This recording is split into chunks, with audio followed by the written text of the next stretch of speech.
Okay, good morning, everybody. Welcome to the B&G committee meeting, Thursday, January 9th. We're starting a little bit late. It's 9:30, and we're going to call this meeting to order. Rosie, do we have a quorum?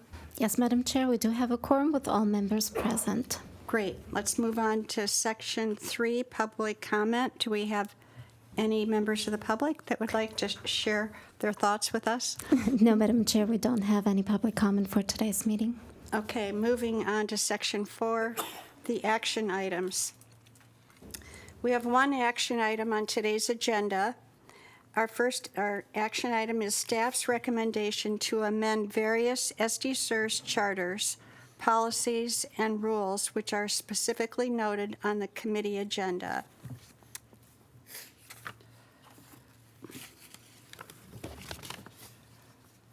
Staff have not requested to speak on the recommended amendments beyond the summary provided in our materials. Would any committee member like to speak on this matter? Hearing none, may I have a motion and a second from the committee members?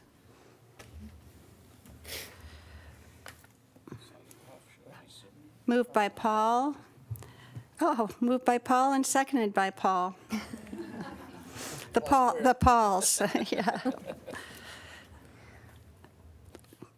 And let's vote. And with all votes in, Madam Chair, this motion passes 6-0. Thank you, Rosie. And that's it for the action items. So we have reports. Natasha, member services. Right. Good morning and Happy New Year. Okay, you have the staff report, but I do want to share some brief highlights. We continue to work on improving our outreach processes, and we have now officially joined the city's risk management in their benefit orientation for new hire employees. We will be rotating our staff to do these presentations every other Friday. It's totaling an additional 26 outreach opportunities. So we've already seen a benefit by being there, as we receive several questions on reciprocity, and it's a great way for us to educate the active employees. So we just want to thank the team for stepping up to add this additional outreach to their plates.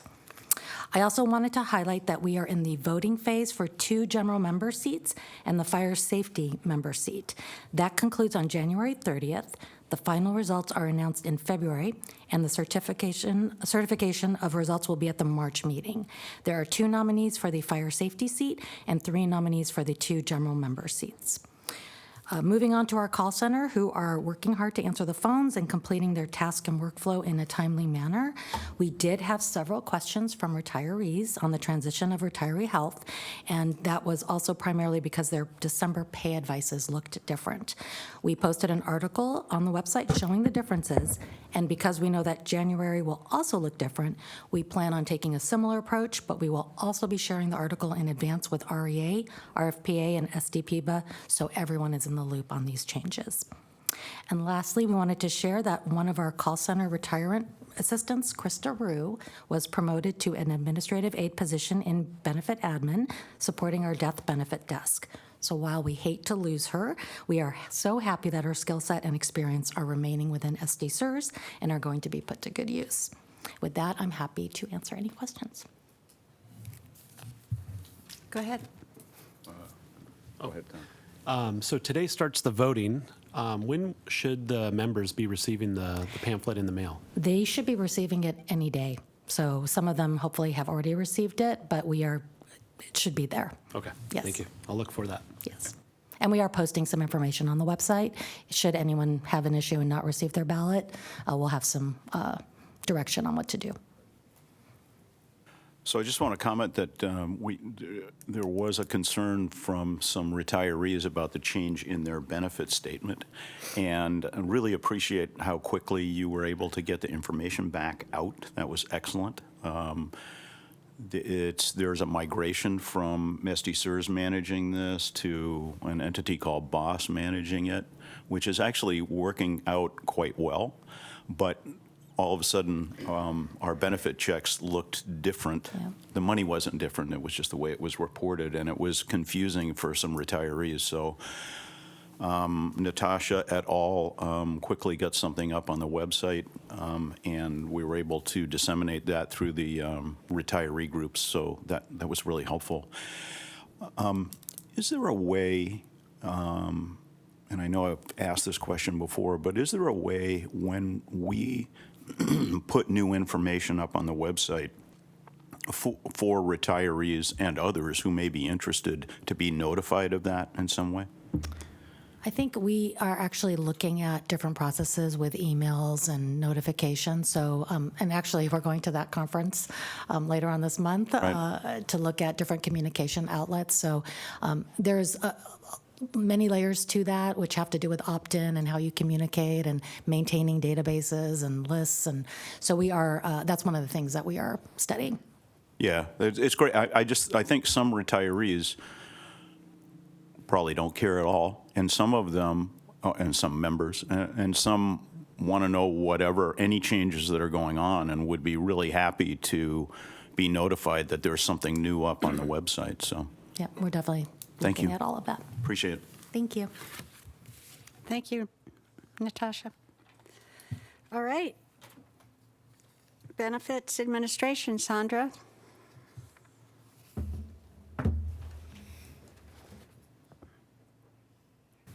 Good morning, everybody. Good morning.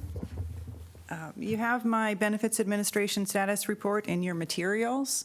I took the opportunity to highlight some of the amazing work that the Benefits Administration team performed in 2024, from implementing the new plans and tackling process reviews, to working with the city on the Prop B unwinding, as well as that huge project for the POA plan tier conversion.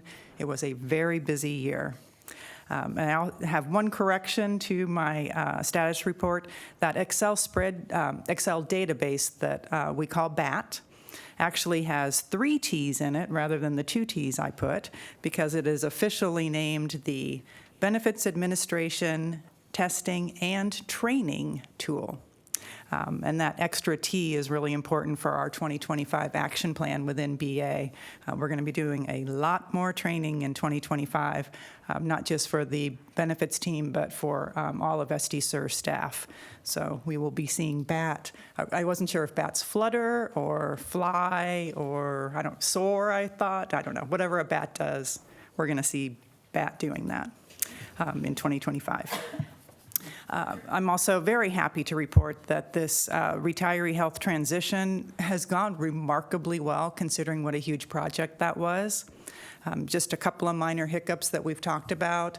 And I think the biggest issue was probably that not all retirees understand that the healthcare premiums actually come out of the pension check for the month prior to coverage. So when they saw that December check, they worried that they did not have December coverage because they didn't see those healthcare premiums. But actually, BOSS is now implementing those. Those were actually January premiums, so everybody's good. We're prepared for the difference of what the check will look like in January when they start to see the reimbursements looking a little different too. So I think we're in good shape on those.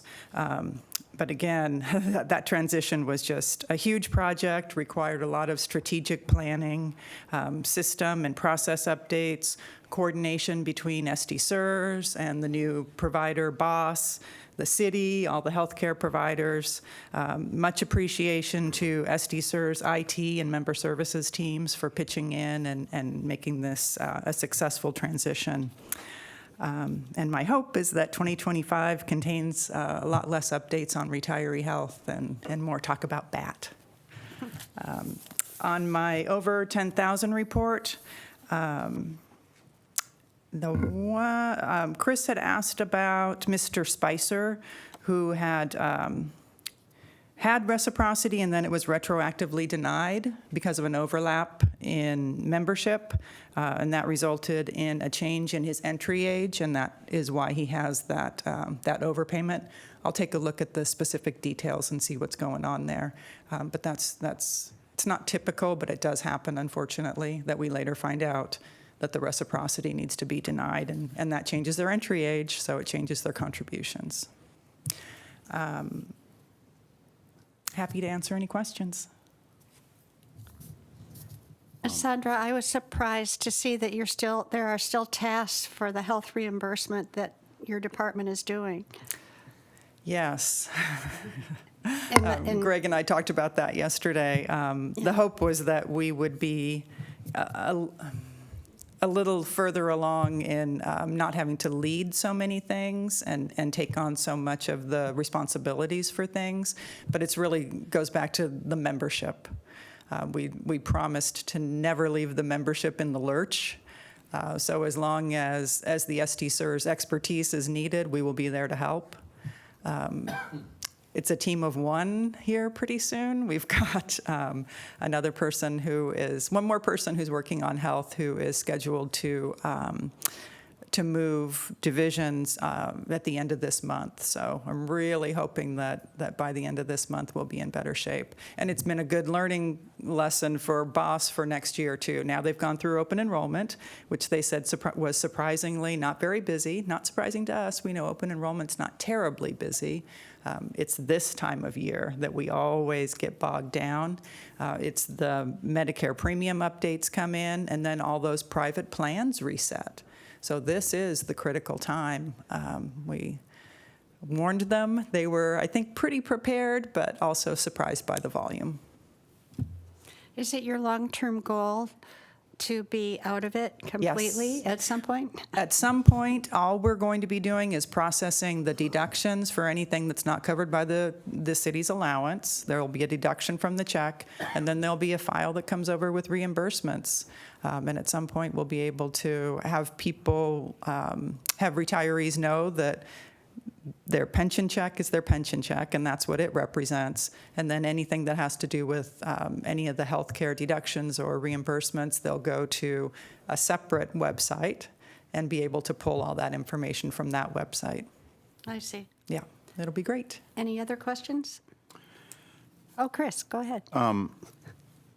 Couple comments. First of all, I noticed in the report that you met with the reciprocity team at CalPERS to discuss, these issues. I really appreciate the fact that you did that. I think, we've had issues come before us where, it's difficult to deal with, where something has to be dealt with after the fact, and getting out ahead of it is really, that's fantastic. So I don't know what the conversations were like, but it couldn't, it can only help, I'm sure, going forward, reducing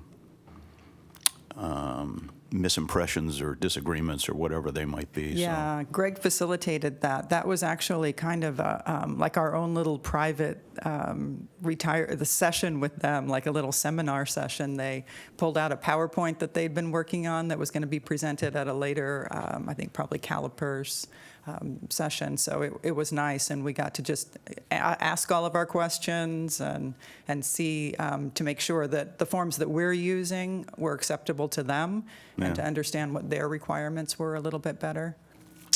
Yeah, so that is, that's great. Also, the same thing with going over and talking to risk management and figuring out ways to make that smoother. I mean, getting out ahead of it, and it's good. And hopefully part of it is because you don't have to deal with all this health stuff anymore. So there's a little more time to concentrate on these things. So Indeed. The regular business.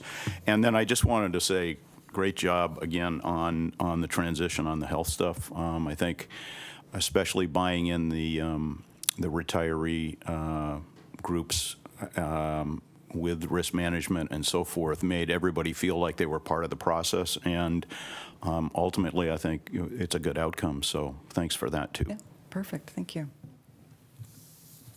Thank you. Information technology, Michelle.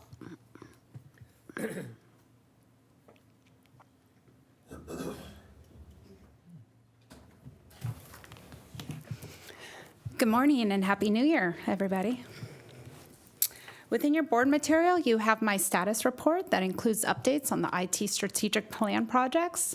A few updates I wanted to make you aware of.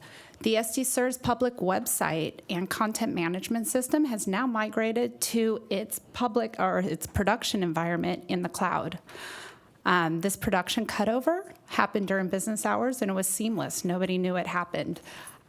It was due to a large amount of this success was due to Norma Frank's project management of this project.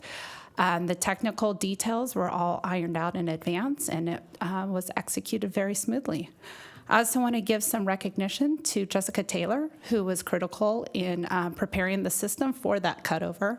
She put a lot of time and hours into testing it, making sure the content was organized correctly, and that she was able to make a couple of refinements to make it a better website to navigate. I want to make you aware of two requests for proposals that the team is working on right now, hoping to publish in the near future. The first being the hiring the integration vendor for the M365 migration.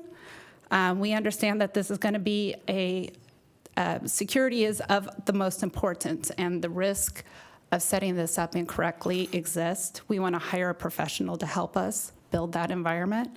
The scope of this work includes establishing a secure cloud tenant within the Microsoft Azure environment, creating our authentication environment in Azure, implementing our new .gov domain, migrating Exchange 365, and also migrating to Office 365.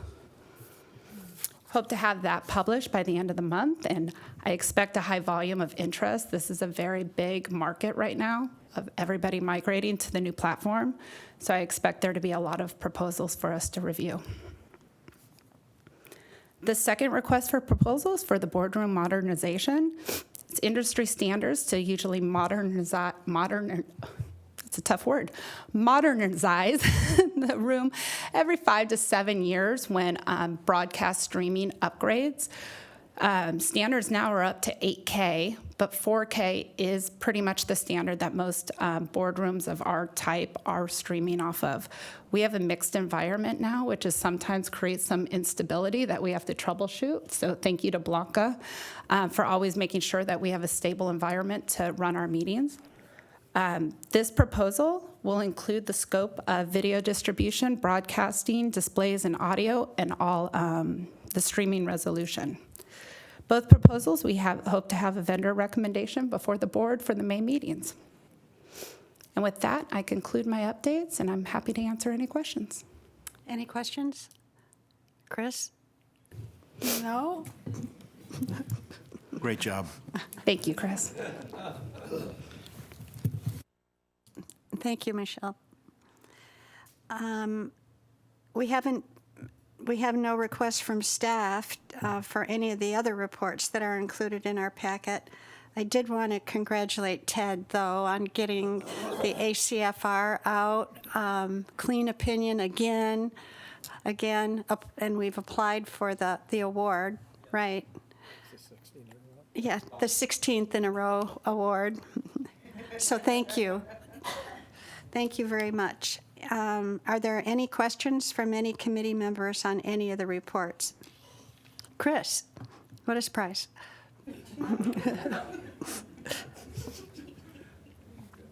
Johnny, I have a question for you in your capacity as the compliance officer. So could you take your general counsel hat off and put it over there? Right or left is fine. As you know, I've got an ongoing concern about this additional contributions issue, right? The additional contribution opportunity is, as I see it, and maybe you as the compliance officer would see it differently, a vested benefit in the plan. For a period of years, and we've discussed this before, we were not offering it because of a misimpression about IRS rules and so on. So, and the way, as you've explained, we've dealt with it so far is to go to the city and say, hey, this is in the plan. Do you want us to offer this? Essentially. That's the way I understand you writing that. As I understand our obligation, the city creates the plan. Our obligation is to effectuate the plan in accordance with the way it's written. And the way it's written right now is that the members have a right to this benefit. Also, our board policy says that they have a right to the benefit. And my concern is not that we should not have some courtesy discussion with the current management of the city. My concern is that if we fail to offer a vested benefit to the members, then we are not doing the job that we are supposed to do in that regard. So what I'm asking, I guess, is, are we compliant with the plan in essentially allowing the current management of the city to elect to dance on this, maybe forever, while the members are barred this benefit? Thanks for asking the question. It really is a little bit of a general counsel question too. And so I don't really want to take both hats off. And you're also asking me for my legal opinion in public session, which is something that you can do, obviously, but it really is subject to what the board wants to talk about in open session versus closed. But I do think, just for your background, Christiana, and others that aren't familiar with what this is the charter, the municipal code allows certain city members, safety members, to voluntarily make post-tax additional contributions to SDCERS if they want to, subject to the board's discretion, subject to the board formulating how this program works. And we have dug deeply into how this program was set up, what has SDCERS done, and it is sparse. I mean, one would think that if there was a program, it would explain how the program was created, what interest was accrued during these, when the additional contributions with SDCERS, how these were distributed, and we haven't found anything. So you're right, Chris, that it is in the plan, and I do think it's appropriate for SDCERS to address that because it's the plan. It's something that the board has the ability to look at and help along with the process. The sort of stalling issue that we've been trying to deal with as staff is the city has this in its plan. Some of the coordination of making it work correctly to make sure that the member isn't violating their tax obligations on an individual level. We need information from the city to do that properly so we can say you can buy this much, you can't buy that much. We don't know that without the city's input, or they haven't got back to us. So I think my opinion is that I think it is appropriate if the board wants to address this, that they should address this because it is in the plan. But I do think that part of the component is this is the city's plan. We need help implementing if that's what you really want to do, given the arcane structure of it, how long it was not in use. We would like some guidance on whether or not the city wants to continue having that in their plan, because if it is in the plan, we should probably look at it. Yeah, I think what it comes down to for me is how long we wait to the potential detriment of members, right? And, I think that, as an example, were the city to come to us and say, that annual supplemental benefit, yeah, we don't pay that anymore. I mean, obviously, we're going to say, sorry, but Right. That's not the way it works. And to me, this is something similar where we really just need to effectuate what's in there, and it's up to the current city council and mayor and whatever to decide if they want to change it. And the way that I'm reading the charter is the only way they can change it is with a majority vote of the members. And that seems unlikely. And so, to me, that they're going to approve it. And so I'm just concerned about the barring, if you will, of a member benefit in the plan as it is now. And my thinking is that we ought to give them a deadline on this and say, look, it's your plan. We're the ones who are supposed to effectuate it. We got to do this, and we're going to do it as of whenever or something along those lines. Thank you. You know, I think it's more complicated. I mean, if you're going to have a plan like that, there's a lot of issues that need to be dealt with that have not even ever been discussed. I mean, the mere fact that the contribution is after tax is an accounting problem. I mean, you're going to get two 1099s because of that. I mean, our system isn't set up for that.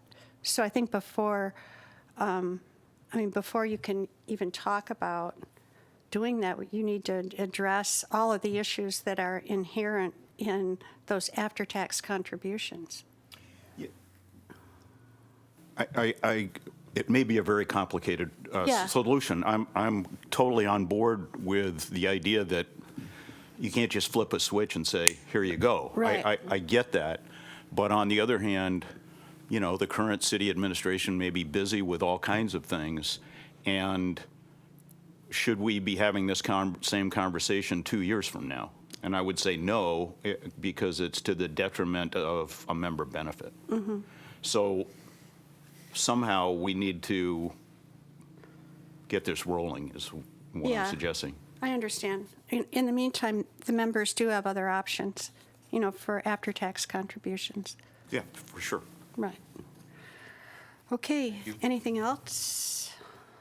Do we have any questions or comments from the, I'm sorry, go ahead. No, it's okay. I'll jump in more. I just had a question about the finance division report.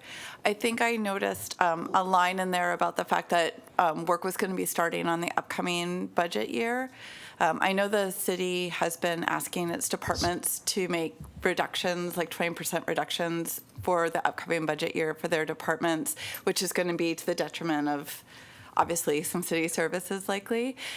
Is anything along those lines here or being contemplated for SDCERS and with possible budget cuts? And I don't want to get ahead if these conversations are just starting, but. So we are SDCERS, but I'm going to turn this over to Greg because this is something we've already discussed internally. Sure. So SDCERS is a non-mayoral department, and we are not governed by the city's general fund. So we were not invited to the budget presentations or the budget reduction conversation. I have listened in on lots of conversations and looked at those.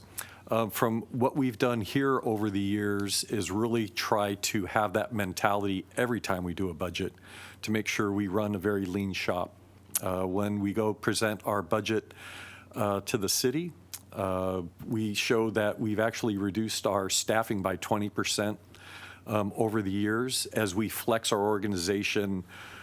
When they close the plan, we continually right-size the staffing, and I think more by happenstance, it was about a 20% reduction. We used to be at 65 employees.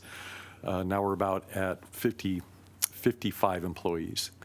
Also, you know, looking at our lease space over the past few years, we refinanced our lease space where we reduced this is more coincidental, reduced our lease space by 20% and also rolled back the lease rates by about 20%. That was a couple of years ago. So to me, this is not an episodic thing. This is really kind of how we approach our budget in every year. I will say that we have seen our budgets continue to increase, but that's more because the majority of our budgets have to do with labor. And so we take a really hard look at our head count as labor costs continue to go up. You know, that impacts that. And the other large piece would be information technology. And that's really something I can't tell Michelle and go, shut down the mainframe or get rid of our servers. That's really, really difficult. So just kind of a long-winded way to say that we are not directed by the mayor's office as part of what they're doing for the mayoral departments, but we really understand that, and we try to do that every time we go through a budget cycle. So we'll be talking about our strategic plan coming forward for the next few years at our board retreat in February. And I specifically want to talk also about what does that mean with regards to our spending plan? What does this mean going forward and how we operate as an organization? Any other questions or comments by committee members? Greg, do you have any comments for us? No, just thank you, Bobby. You've run an excellent meeting. Thank you. Thank you. Any closed session items, Johnny? We don't have any, Bobby. Thank you. All right, then we've come to the end of our agenda, and this meeting is adjourned, 10:01.